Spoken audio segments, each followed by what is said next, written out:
Bugungi kunda kiber tahdidlar tobora murakkablashib, oddiy foydalanuvchilardan tortib tashkilotlargacha jiddiy xavf tug'dirmoqda.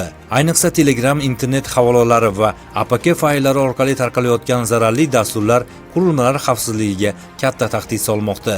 Ayni shu maqsadda Andijon viloyati Ichki ishlar boshqarmasi tashabbusi bilan sun'iy intellekt asosida ishlovchi zamonaviy mobil ilova Ant Kiber Qalqon ishlab chiqildi.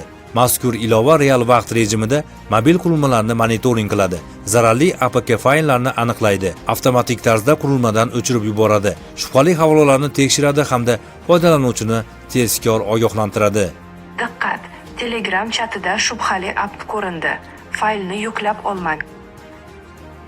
Mobil ilovaning asosiy afzalliklaridan biri Telegram orqali kelayotgan fayllarni avtomatik tahlil qilish imkoniyatidir. Tizim sun'iy intellekt yordamida ovozli yordamchi orqali xavfli harakatlar haqida ogohlantirib, virusli fayllarni o'chiradi va kiber tahdidga uchrayotgan fuqarolarga dastlabki tavsiyalarni bera oladi. Men AI yordamchisiman.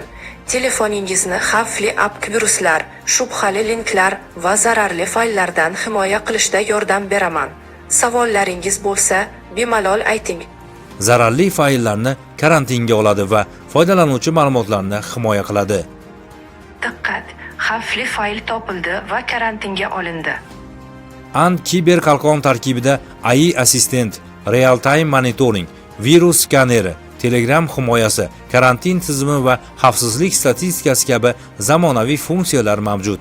Oddiy va qulay interfeys orqali foydalanuvchi qurilma holatini kuzatishi, tahdidlar haqida ma'lumot olishi va xavfsizlikni boshqarishi mumkin.